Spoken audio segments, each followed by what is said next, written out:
Hey guys, it's Andrew with Because Football. Hope you're all doing well. Welcome to another video. We're trying something a little bit different today, what I'm really excited for. So normally you've seen some of our match day vlogs where I'm physically in a place. I've been really fortunate this year to be able to go all over the world and experience so many different incredible football cultures.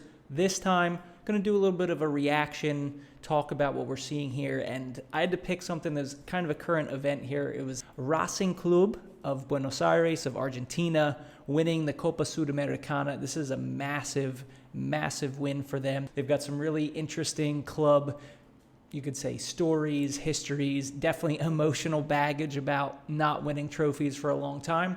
But despite that, are still one of Buenos Aires' most storied clubs, one of the original greats. So we're going to watch some videos, the fans, la hinchada, right? The fans, the supporters who made the trip. So we're going to pop this video on here. Hope you guys enjoy it. I'm going to give as much information as I can, what I've learned from spending time there, being there, going to some matches too. But please, if you want to dispute, argue, or educate me, go ahead, leave it in the comments. So here we go. So this video, it's from Racing Ferni. You can see here, Racing Ferni. 17,000 subscribers, pretty incredible, sounds like a fan.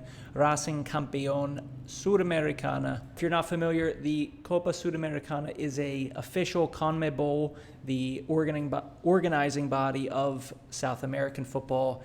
And the Sudamericana is that second tier of the continental competition. So in Europe, it's the Europa League. Not quite the cream of the crop, but still an incredible feat for Racing. And they're coming up against Cruzeiro of Brazil. All right, so I'm going to offend some Racing fans when I say this, but basically the last title they won on an international stage was 1988. That was a Supercopa Libertadores, and it seems like from my reading that tournament basically changed its format every year. Wasn't exactly a mainstay or something to really hang their hat on. It seemed like they only qualified for that because they had won the Copa Libertadores back in 1967, so like 20 years before that, and it was some weird tournament that only lasted like 9 years, and then CONMEBOL moved on. So for all intents and purposes, Racing's biggest title on an international stage since 1967, which I'll touch on a little bit later, the importance of that trophy and some of the things that came on after that. And we've got 1, 2, 3 in the 50s, 1 in 49, but it was the 20s and the teens throwing it back, where Racing claims that they're the most successful, the first great. They're also called El Primer Grande, which means the first great. So they're the first great club of Argentina. For context, River Plate didn't really become one of those greats till trophy-wise, like 50s, 60s. Boca, a similar time, but Racing was the Primer Grande. 1913, 14, 15, 16, 17, 18, 19. How many is that in a row? 7 consecutive titles. That's dominance. Then they took a year off. 1921, they're back. So you can see the 20s, that is their most storied time. That makes this victory, Copa Sudamericana, only their, 4th or 5th in the 2000s. Pretty incredible victory. So let's see how the fans celebrated this. I always love the sky blue and the white. It's so similar to Argentina's kits.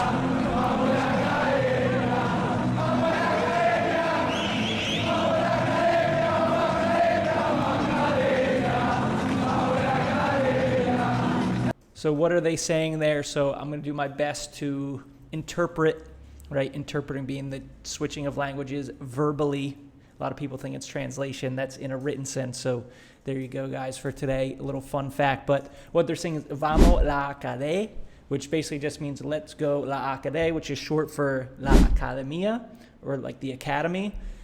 I think it has something to do with their past and their history. They call themselves the Academy because they produce so much talent over the years. So that's kind of one of the main nicknames that they have for the club. And you can see, so you see this like little gap here. That's going to be filling in as time goes on. And I'm going to guess that's going to be like the core of the ultras or the barras. So in Argentina, like there's so much structure and organization to their fan groups, and often to call them a fan group is a bit too innocent and misleading because they can have far-ranging impacts, and they have in the past. I think nowadays a little better, but whether it's organizing the selling of tickets, of parking around the stadium, of Gosh, like so many different features. They have so much influence, sometimes more than coaches, you know, like the head of a barra or that fan group can have more influence than even a coach does. The legitimate power that even like the president of the club might not have that same influence. So that slowly, as we watch this, is going to get filled in. But I'm going to guess from this, and it pans a little bit to the field, I'm going to guess this is probably a good 90 minutes before the game, which is pretty incredible because this whole top row completely filled in. Like that side's pretty filled up.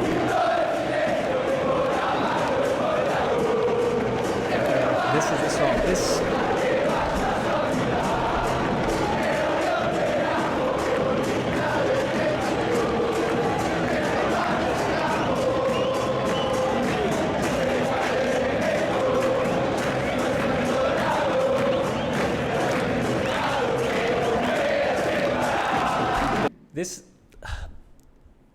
It's really tough in Argentina. There's so many great songs to choose from. This is something about the melody of this one, the harmonies of it. It's one of my favorites, definitely in the top 5 if I had to choose them. Let's look into the lyrics. We're going to let it play in a minute, but the name of this song is Para el Rojo. So again, this touches into like a really deep part of the Argentine football culture and psychology. Racing Club's arch rivals, arch nemesis is Independiente. Both of these clubs are from the same neighborhood in the south of Buenos Aires, Avellaneda. People know about Liverpool, Everton. There's that animosity within the neighborhood of Anfield. The stadiums are so close. I was there a few weeks ago. Like you walk, it's 5 minutes. It's Anfield of Liverpool, a park. You walk through it, then it's Goodison Park of Everton, right? I didn't bring my ruler, but I would guess that Racing Club and Independiente stadiums are even closer. From that closeness, there's such an animosity. Some people will tell you, of course, everybody likes to talk about this, but everyone knows like the Super Clásico of Boca and River. Everyone who's not a Boca or River fan will tell you that, oh, it's all marketing, right? Argentines love to just call the big things just marketing, right? After that, what are the best derbies? Some people say it's Rosario Central and Newell's in Rosario, which people say that's the best. In the conversation, maybe not now, but certainly in the past, especially in like the late 60s, the 70s was the heyday of Independiente. They absolutely bossed the Libertadores to an extent like Racing bossed the Primera Division, the domestic league back in like the teens and the 20s. And it still is one of the biggest in Argentina to this day. So this song, coming back to the focus here, this song, Para el Rojo, literally just means for the red of Independiente. That's their color. And I'm going to let the song play. I'm going to put the lyrics up, and then we're going to go into the translation. They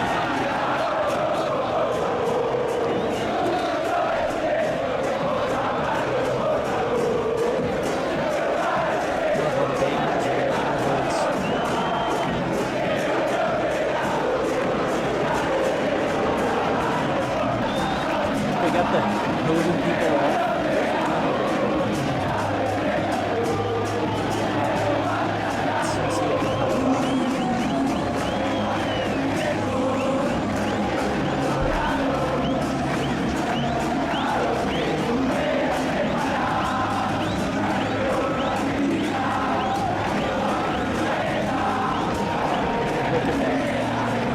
Look at the field, like nobody is on the field.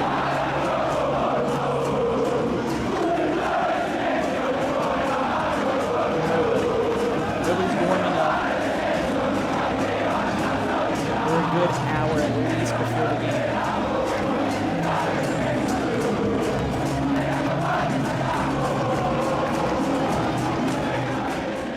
We're going to see if we can read this off as we play the song.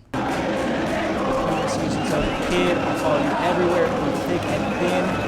No reason a result will tear us apart. You're number one, deep in my heart. Always cheering. Imperial Guard.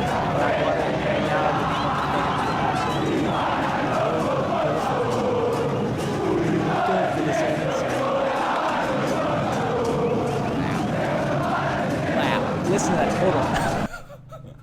Para el Rojo, por favor, right? So for Rojo, the red of Independiente, please, a moment of silence for being cowards and always choking in defiance.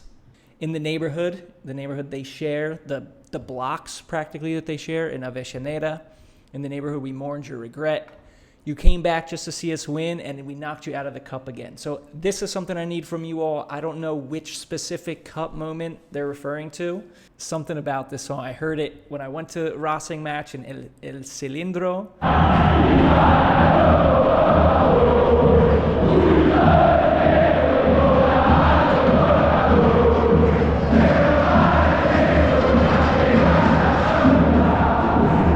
Really catchy. Took me like weeks. I was trying to find it on YouTube. Eventually I did. I can't lie. I literally downloaded the video and I'll just randomly listen to it sometimes. I'm not lying about that because it's just like an amazing song. I love just the intensity, the rhythm they sing, and Y para rojo, por favor, un minuto de silencio. I'm sorry to my friends who are Diablo Rojos, who are Red Devils of Independiente, but this song is unbelievable. All right, let's get back to it.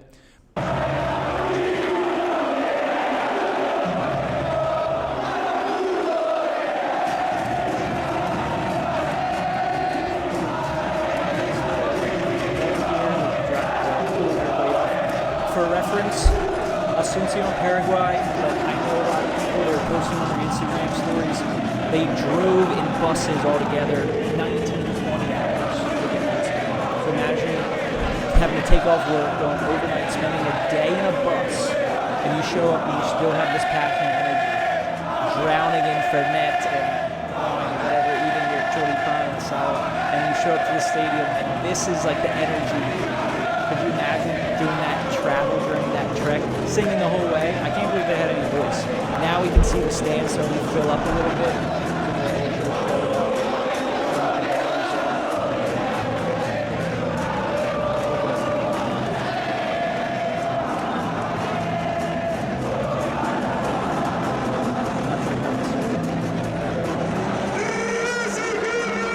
Now the players are finally arriving. All of that the players weren't even there. So it's easily 90 minutes. It's got to be easily 90 minutes, 2 hours before kickoff. Absurd intensity. Potentially, I'm not sure.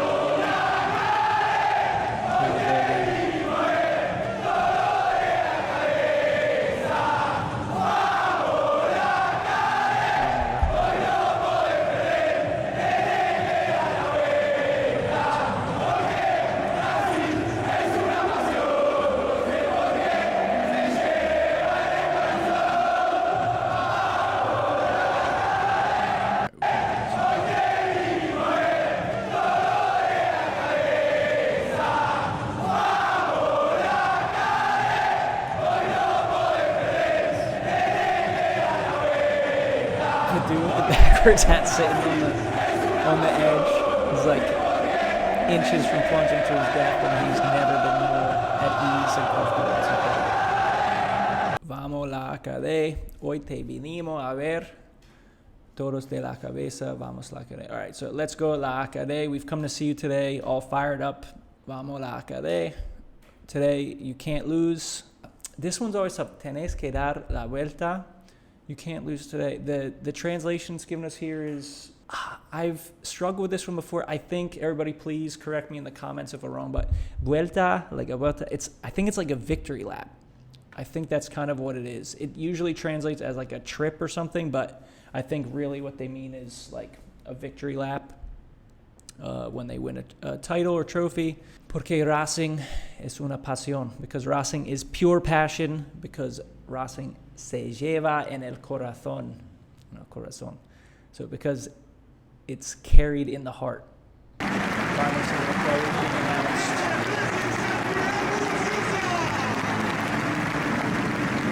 The passion of Racing found me, and I fell in love. I'll proudly say it. 42 years old, I'm a fan of Racing because this is what my heart feels like. For life, I'm still excited by what I experience in the streets with this true love. I jumped, sang, and cried emotion. I fell in love with Racing. Racing is a team that can surprise you so much that it beats Memphis Depay. I think they're alluding to what team is Memphis Depay playing for now in Brazil? I guess they beat them in the previous round. Oh yeah, I might have put that in the other day. Vamos la ACADE.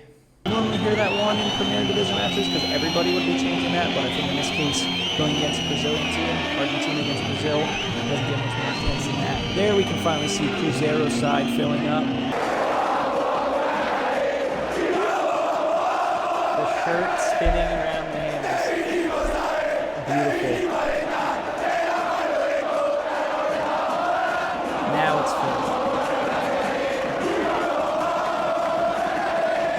They say the cameraman never dies. He must have been exhausted by the end of the match. All that emotion.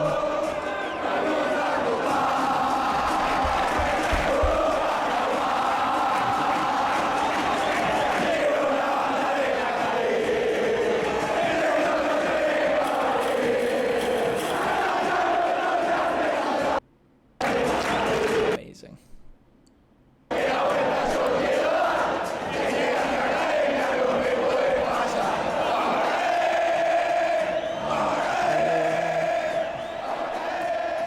So you might recognize this for a few reasons. One, they call it El Obelisco, the obelisk, because it is an obelisk, and it's right in the center of Buenos Aires. This here is like you can actually see street. You can see lights. There's a lot of like bus interchanges here, so it's usually like good amount of traffic. You can see pretty solid turnout for just one club. Escolares is like literally a school bus that they'll often rent out to go to matches, like with their little banda, like with your little group, all your buddies from your neighborhood or your area, rent these buses out to go to games, and you'll see them like driving down the highway or down the street, people hanging out the window, the drums, the trumpets, everybody in the back singing all the way to the stadium. So nosotros somos cuarta generación de racinguistas. Fourth generation of Racing fans who got grandfather, grandson, incredible. So it's like grandfather probably fell in love with the team of the 60s. So 57 years later, getting to celebrate a continental competition, pretty incredible stuff. Pretty incredible. Speaking of that 1967, the Intercontinental Cup is the one. The predecessor to what we have now with the Club World Cup. You can see how it's just grown and spawned like some kind of ridiculous, amoeba. But basically, initially, the Intercontinental Cup was just the winners of UEFA or European competition, which was the European Cup, against Copa Libertadores, the winners of the South American. The winners of each, they would play initially a two-leg, right, or two-match, one home, one away, which is pretty incredible. So for 67, it was Racing of Argentina against Glasgow Celtic. I think that was the Lisbon Lions, they called them. Lisbon Lions, the significance, they won the European Cup in Lisbon, and that was a pretty special Celtic team because a majority of the team was all born within Glasgow. So pretty special team for Celtic. Like, you think of a team from one city winning the Continental Championship is pretty dope. But they ended up playing against Racing.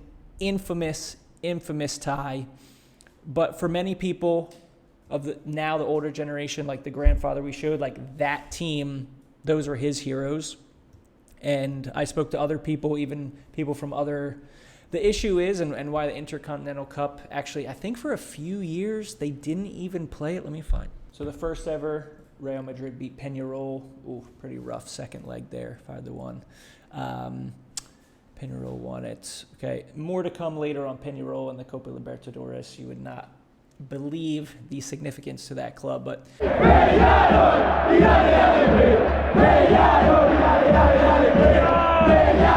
anyway, here we are in 1967. So this is the one that was huge for Racing Club. Where is it at? Come here. All right, nice. So against Celtic, the first leg in Glasgow, Celtic won 1-0.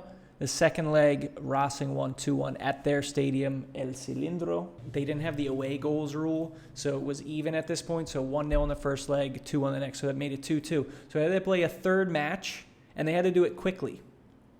I don't know how far ahead FIFA had really considered this because of the even aggregate scores. They had to play this third match, right? So to do it in a relatively neutral venue, they decided to do it in Montevideo, Uruguay, in the Centenario, which if you look at a map, it's pretty close.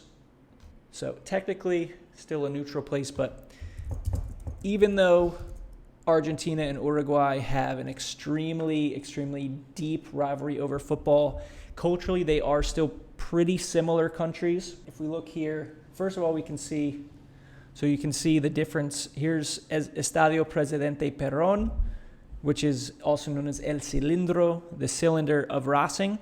Literally like a block, there's Estadio Libertadores de America, which is Independiente Stadium. Incredible, like so close. So that's where they played that second leg against Celtic, 2-1. But the FIFA decides, okay, we can't play in Argentina. We need a neutral venue that was close. So what did they do? They just went right across the Rio Plata to the legendary Centenario Stadium. Boom, Estadio Centenario right there, which I was also fortunate to be able to go to as well. Yeah, it was neutral, but you would say, for all intents and purposes, still would feel much more like a home match for Racing than for Celtic. Infamous, right? If you want to learn more about Argentine football, I recommend Angels with Dirty Faces, a book by Jonathan Wilson about the history of Argentina. It can get a little bit, it reads like a history book, so it's like this and then this and then this. So parts of it get a little bit mundane, but there's a lot of amazing stories. And the part about the 67 Intercontinental Cup Final was one of the best for sure, like one of my favorite parts that I remember bits and pieces of, but I'm going to let Wikipedia help me fill in the blanks here. Another reason that Racing is really important within Argentina and something that their fans really hang their hats on, something that their fans like to goad the rest of the country with, is the fact they were the first ever world champion from Argentina in beating Celtic in this three-leg Intercontinental Cup. So we can see Celtic wins 1-0 in Glasgow with a Billy McNeil header. And this is Wikipedia's words, all right, but you can find similar in other articles. The game was marred by Racing's, as they call it, incessant, cynical fouling and spitting. Some would have judged that they were playing a little bit outside the rules. The return match was also acrimonious. Well, that's a big word. Let's look that up. Angry and bitter. So it was an angry and bitter match. There's a lot of quotes and different things from that Celtic team that you can find if you look in some articles there, like just showing how they felt that it was just not even a football match, judging that Racing was trying to play dirty in order to get an advantage. Obviously, not only the players, but the fans as well, and that intimidation had, you could say, had a big factor. And then for that playoff match in Montevideo, the game, and this is Wikipedia, the game was a shambles. I'm curious, I'm going to have to look at the Spanish version of this page too. Exacerbated by Racing's continued cynical fouling, Celtic's loss of composure and discipline. There were definitely tons of punches thrown. Riot police had to intervene on the pitch several times. 6 players were sent off, 4 from Celtic, 2 from Racing. One Celtic player refused to leave the field. This is reminding me of I think it was the Argentina-England match in '66. Really similar, where you have British idea of a gentleman's game versus pragmatic, realistic, a little bit more cunning, a little bit more crafty, a little bit more streetwise Argentine style of playing. After 6 sendings off, I don't know. You guys can be the grammar police in the comments too. Racing scored the only goal of the game in the second half through Cardenas, winning 1-0 and the Intercontinental Cup Series. Pretty incredible. 120,000 spectators in the stadium. I was there with 30,000, maybe 40,000, and that was still pretty impressive. Definitely not full. I don't know what today's capacity is for El Cilindro, but 120,000 would be absurd. It made it the largest audience of football in Argentina. Pretty incredible. With all that said, felicidades. Congratulations to Racing fans in Argentina and beyond for winning that Copa Sudamericana, a trophy of continental status that has eluded them for a long time, 57 years, multiple generations, finally having the chance to win it. I can't imagine the journey, literal, throughout the whole tournament. I was able to see one of their matches in the group stages against Bragantino. That was the match I saw. So got to see Racing in the Sudamericana. So I take 99% of the luck. I'm a good luck charm. respect to the Racing supporters and fans for bringing all that passion and intensity easily 2 hours before the match within the stadium, then 20 hours on the bus from Buenos Aires to Paraguay, all the time in between. Amazing. Imagine it was an incredible ride. So thank you all for watching. Hope you learned a little bit about Argentine football culture, about Racing Club de Avellaneda in particular. I had a great time putting this together. Thank you guys very much for watching. Please like and subscribe. Check out some of our other videos from Argentina as well, and we'll see you on the next video. Peace.